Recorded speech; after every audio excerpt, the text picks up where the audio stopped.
रुला देने वाली कहानी भाग 2। उस समय आधी से ज़्यादा रात गुजर चुकी थी और भाई घर नहीं आया था। मैं उसका खाना तैयार करके रख देती थी। वह आता था और खा लेता, और कभी कभी मुझे खाना ऐसे ही पड़ा मिलता था। तभी मुझे घर से कुछ बात करने की आवाज़ सुनाई दी और हैरान हुई कि घर के अंदर से आवाज़ आ रही है। और तभी मैं महसूस किया कि मेरी कमरे के दरवाजे पर 2 लोग खड़े हैं, जिनमें से एक मेरा भाई है। मैं एकदम से डर गई और सुनने की एक्टिंग करती हुई उनकी बातें सुनने लगी। तभी हल्की सी आवाज़ के साथ मेरे कमरे का दरवाज़ा खुल गया था। आने वाले ने मेरे कमरे की लाइट ऑन कर दी थी। भाई उस आदमी से कह रहा था, देख लो, यही है। तुम परसों आकर इस लड़की को ले जाना, क्योंकि एक रात तो मैं इसके साथ गुजारा करूं। अरे, यह मेरी सगी बहन नहीं है।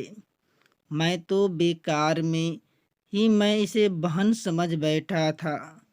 इसके साथ तो मेरा कोई रिश्ता ही नहीं है। इतनी खूबसूरत नाजुक कली मेरे घर में मौजूद है, और अब तक मैं इसका रस नहीं पिया है। पहले इस कली पर मेरा हक है, उसके बाद यह कली दूसरे भौरों के पास जाएगी। यह कहकर उसने दूसरी आदमी की तरफ देखा, तो जो भूखी नज़रों से मेरी तरफ देख रहा था। जब पूरे महीने की मेहनत मेरे भाई ने छीन ली, तो मैं साथ ही साथ ट्यूशन पढ़ाने के सिलसिले भी शुरू कर दिया। अब ट्यूशन वाले बच्चे को मैंने कह दिया था, एवं मुझे घर में फीस न दें। मैं उन ट्यूशन पढ़ने वाले बच्चों के माँ बाप से बात की और उन्हें अपनी फीस के बदले घर का थोड़ा बहुत राशन देने को कह दिया, ताकि मेरे घर का खर्चा चलता रहे। और तनख्वाह भी मैंने यह हिसाब रखा कि अगले महीने से मैं आधी तनख्वाह एक कमेटी में देना शुरू कर दी और आधी तनख्वाह घर लाने लगी।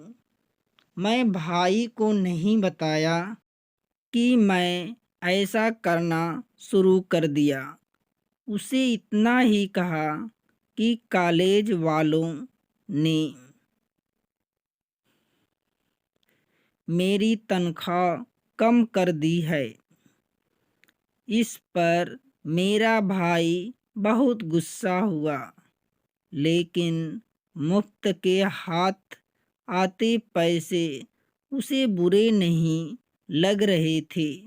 मैंने बैंक में अपना अकाउंट खुलवा लिया और 2-3 कमेटियों के पैसे जो मिले थे, अब वहाँ पर जमा हो रहे थे।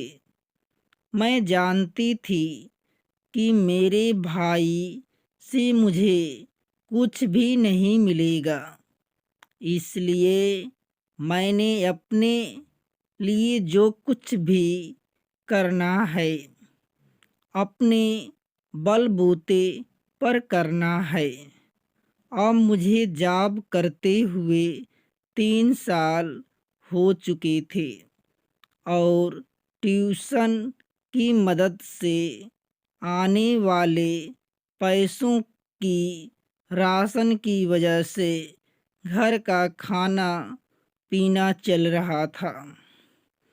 बचे कुछ पैसों से मैं घर का किराया भी दे दिया करती थी।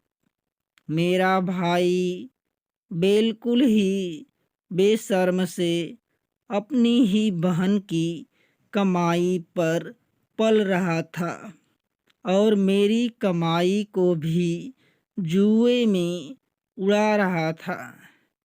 यह सिलसिला जारी रहा यहाँ तक कि मेरे भाई के सर पर बहुत सारा कर्जा चढ़ता चला गया।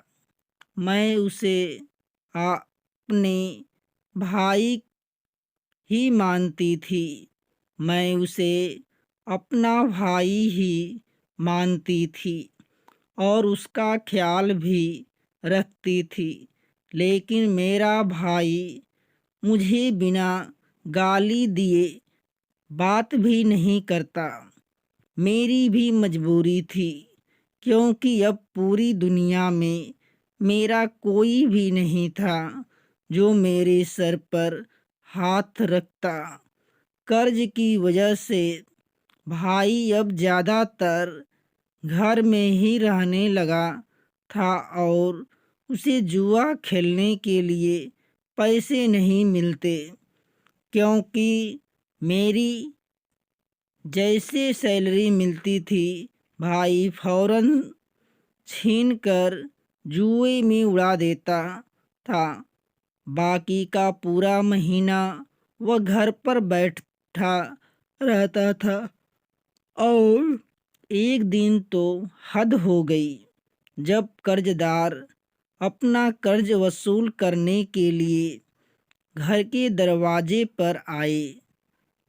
जब भाई ने उसे कुछ समय मांगा तो वह भाई को मारते पीटते अंदर घुस आए और उनकी नज़र मुझ पर पड़ गई।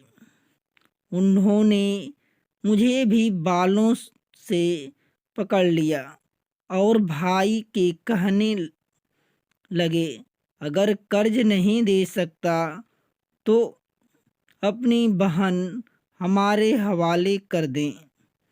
मैं उसकी सौतेली बहन थी, लेकिन यह बात सुनकर भाई को गुस्सा आया और वह उसने लड़ने लगा। भाई को धमकी दी कि अगर तुम्हें 1 महीने में पैसे वापस न किया तो हम तुम्हारी बहन को उठा ले कर जाएंगे और तुम्हें भी मार देंगे। यह कहकर वह लोग चले गए। पहली बार मैंने भाई के ऊपर गुजरने वाली मुसीबत का अंदाज़ा किया और मेरे अंदर की बहन का मोहब्बत जाग गई। मैं अपनी ज़िंदगी की सबसे बड़ी गलती कर बैठी। मैं भाई से पूछा कि कर्ज की रकम कितनी है तो पहले तो उसने मेरा मजाक उड़ाया, फिर एकदम से ज़मीन पर बैठ गया। वह मुझसे नफ़रत तो करता था लेकिन जानता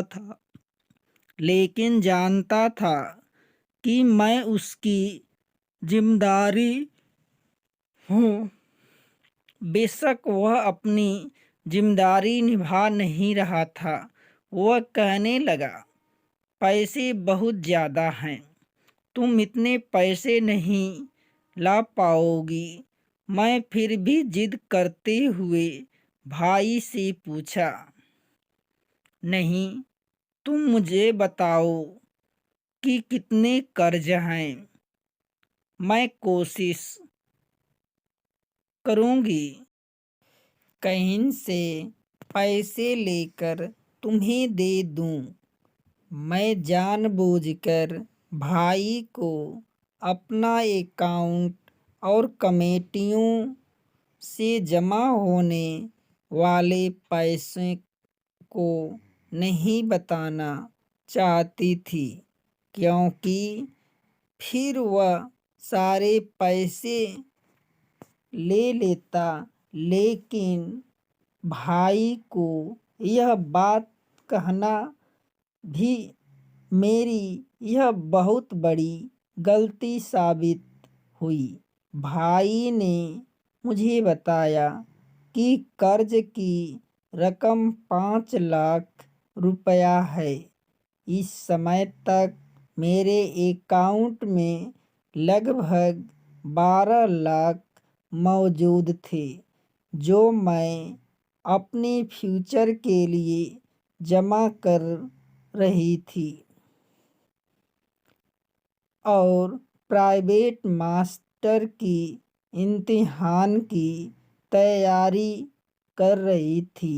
मेरा भाई से कहा कि भाई, अगर तुम वादा करो आगे से जुआ नहीं खेलोगे तो मैं तुम्हारा यह कर्ज चुकाने की कोशिश कर सकती हूँ।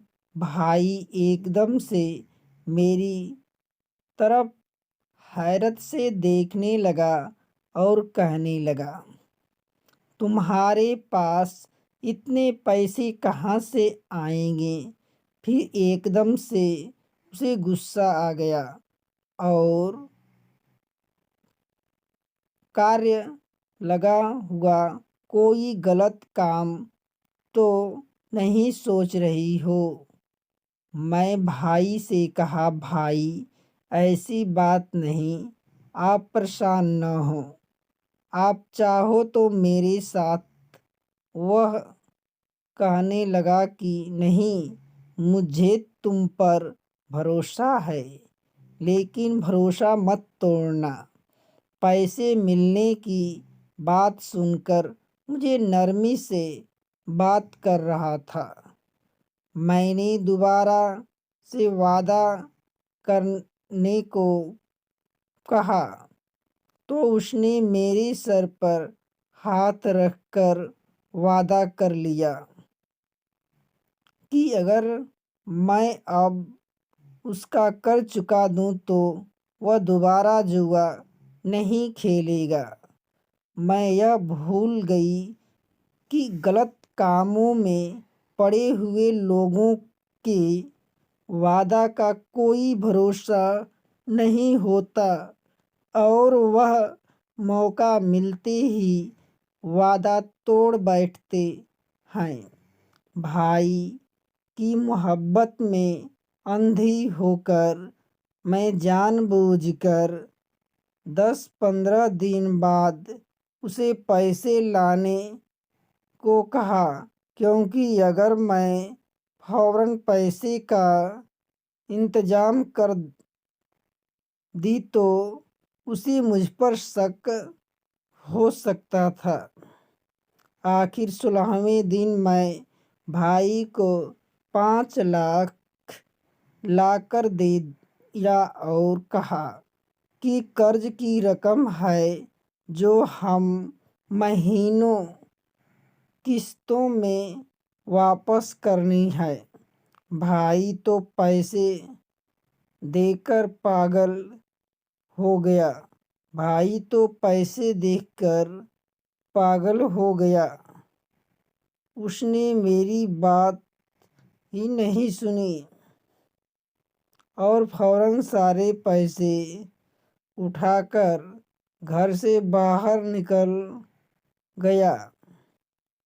उस रात को बहुत देर बाद घर वापस आया और वह मुझे नशे में लग रहा था। पहली बार भाई नशे की हालत में घर आया था। मैं गुस्सा करते हुए कहा कि भाई, तुमने वादा किया था कि तुम कोई गलत काम नहीं करोगे। तो वह हंसने लगा कि बस यह आखिरी दिन था, आज के बाद मैं यह सब काम छोड़ दूंगा। मैंने सोचा कि भाई से पूछूं कि कर्ज की रकम सच में कितनी थी, क्योंकि उस समय वह नशे में था। हो सकता है कि भाई भी मुझसे झूठ बोला हो। मैं यूं ही भाई से पूछ लिया, कर्ज कितना था? वह कहने लगा, कर्ज तो 4 लाख था। वो मैंने तो चुका दिया, पर मैंने 1 लाख का दांव खेला है, जिसमें से ज़्यादातर पैसे तो हार गए। अब मेरे पास सिर्फ 10,000 रुपये बचे हैं। यह सुनकर तो मेरे गुस्से की हद न रही। मैं गुस्से से भाई पर चिल्लाने लगी, तुमने मेरी इतनी मेहनत से जमा की हुई पैसे खर्च कर दिए। अब मैं कर्ज देने वालों को क्या जवाब दूंगी और हम कर्जा कैसे वापस करेंगे? मेरे गुस्से करने और चीखने चिल्लाने पर भाई ने पहले से ही नशे में था, उठकर खड़ा हुआ। मुझसे जबान चलाने की ज़रूरत नहीं है। उस दिन भाई ने नशे की हालत में मुझ पर बहुत मारा, यहाँ तक कि मारते मारते बहुत थक गया और फिर चारपाई पर पड़कर सो गया। मुझे लगा कि मैं किसी जानवर की जंगल में आ फंसी हूँ। मुझे अपनी गलती का एहसास हो चुका था। मेरे जमा की हुई इतनी बड़ी रकम भाई उड़ा चुका था, लेकिन यह भी गलती थी कि मेरी इज्जत अभी तक सुरक्षित थी। यह भी गनीमत थी कि मेरी इज्जत अभी तक सुरक्षित थी, वरना उन गुंडों का कोई भरोसा नहीं था कि वह अपने पैसे हासिल करने के लिए मेरी इज्जत पर भी हाथ डाल दे। यह सब कुछ मेरी बर्दाश्त से बाहर होता जा रहा था, लेकिन मैं अब कुछ करने की पोजीशन में नहीं थी। सुबह होते ही जब भाई नशे के चंगुल से निकला तो उसने मुझे देखा तो उस रात की सारी बात याद आ गई। मेरे पूरे चेहरे पर कपड़ों का निशान थे। मेरे चेहरे पर थप्पड़ों का निशान थे और मेरा पूरा शरीर बुरी तरह दुख रहा था। यहाँ तक कि मेरी कलाइयाँ पर भी निशान है। भाई की आँखों से थोड़ी देर के लिए शर्मिंदगी झलकी तो मैंने मौका देखते हुए रोते हुए भाई से कहा कि भाई भगवान के लिए तुम गलत काम छोड़ दो, अभी समय है, सुधर जाओ। भाई खामोशी से चुपचाप उठकर बाहर निकल गया। उस दिन वह जल्दी से घर वापस आया और आकर थका हारा बिस्तर पर लेट गया। मैंने उसे पूछा कि भाई क्या हुआ, तो वह कहने लगा, कुछ नहीं। मैंने पूछा तुम बताओ तो सही। तो वह कहने लगा, मुझे कहीं भी काम नहीं मिल रहा, सब मुझे जुआरी समझ रहे और मुझे ऐसे देखते हैं जैसे मैं उनके पैसे लेकर भाग जाऊंगा। मैं अब क्या कर सकती थी? लोगों का डर सही था। जुआरी को जुए की लत लग जाती है तो वह कुछ नहीं देख सकता। लोग उसे इसलिए काम नहीं देते कि वो उनका पैसा ले उड़ेगा। मैं वहाँ से हट गई और उसके लिए खाना बनाने लगी। अगले महीने से अपनी पूरी तनख्वाह कमेटी में देना शुरू कर दिया ताकि मैं अपना नुकसान पूरा कर सकूं और कुछ इतने पैसे जोड़ चुका हूँ कि आगे की पढ़ाई करने के बाद किसी अच्छी जगह पर जॉब कर सकती हूँ। भाई ने दोबारा जुए का सिलसिला शुरू कर दिया। भाई की उम्र 28 साल हो चुकी थी और मैं 25 साल की हो गई थी। मेरा मास्टर पूरा हो चुका था और मेरा अकाउंट में अच्छी खासी रकम भी मौजूद थी। एक बार फिर जुए के सिलसिले की वजह से भाई पर कर्ज हो गया और वह गुंडे फिर घर आ गया था। फिर उन्होंने फिर से मुझे मारते हुए भाई को धमकाया कि अगर तुमने पैसे 1 महीने में न दिए तो हम तुम्हारी बहन को तुम्हारे सामने ही बेइज्जत करेंगे। यह कहकर वह लोग चले गए। मैंने भाई की तरफ शिकायत नज़रों से देखा तो वह इस बार उसका सर भी झुका हुआ था और वह गहरी सोच में डूबा हुआ था। मैंने कहा, भाई अभी तो पिछला कर्ज भी नहीं उतरा, अब तो मैं तुम्हें कहीं से कर्ज भी नहीं लाकर दे सकती। लेकिन भाई ने मेरी किसी बात का कोई जवाब नहीं दिया। वह मेरी तरफ अजीब सी नज़रों से देख रहा था और अब मुझे उसकी नज़रों से डर लग रहा था। कुछ देर बाद उठकर बाहर चला गया। इस बार उसने मुझे कर्ज की कोई बात नहीं की थी।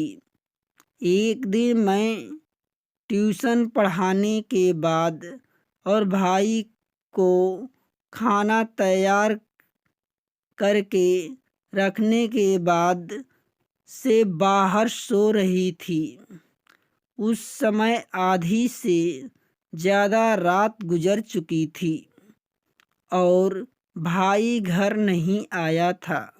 मैं उसका खाना तैयार करके रख देती थी। वह आता था और खा लेता और कभी कभी मुझे खाना ऐसे ही पड़ा मिलता था।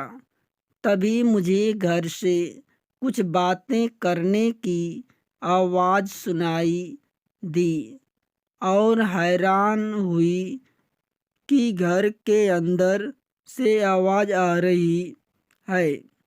और तभी मैं महसूस किया कि मेरे कमरे के दरवाजे पर दो लोग खड़े हैं, जिनमें से एक मेरा भाई है। मैं एकदम से डर गई और सुनने की एक्टिंग करती हुई उनकी बातें सुनने लगी। तभी हल्की सी आवाज़ के साथ मेरे कमरे का दरवाज़ा खुला गया। आने वाले ने मेरे कमरे की लाइट ऑन कर दी थी।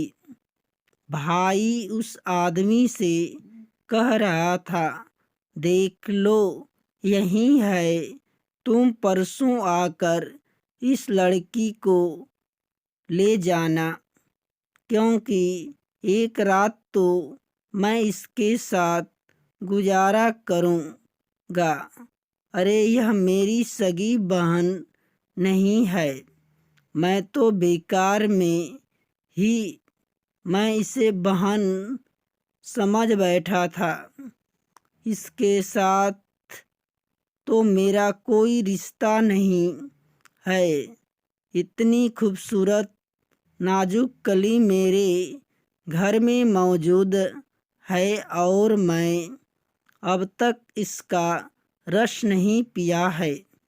पहले इस कली पर मेरा हक है, उसके बाद यह कली दूसरे भौरों के पास जाएगी।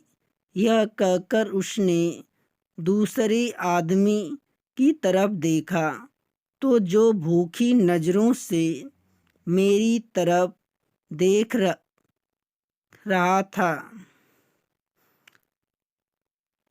उसके बाद भाई घर से बाहर चला गया। पीछे पीछे वह आदमी भी चला गया। वह दोनों घर के दरवाजे के बाहर खड़े बात कर रहे थे।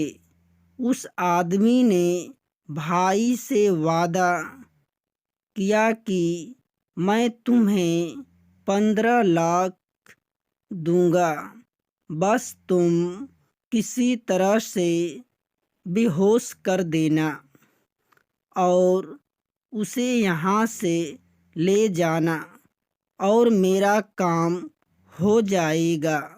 यह सुनकर मेरे शरीर में एक ठंडी लहर दौड़ गई कि कल तक मेरी इज्जत के लिए उन गुंडों से लड़ने वाला भाई आज मेरी ही इज्जत का प्यासा बन गया था। कैसे हुआ? अपने आप से किया हुआ वादा भूल सकता था। गलती शायद मेरी भी थी। मैं कैसे उसे अपनी भाई समझ बैठी थी। दोस्तों, कहानी का शेष भाग 3 में। यदि कहानी अच्छी लगे तो लाइक, शेयर और चैनल को सब्सक्राइब अवश्य करना।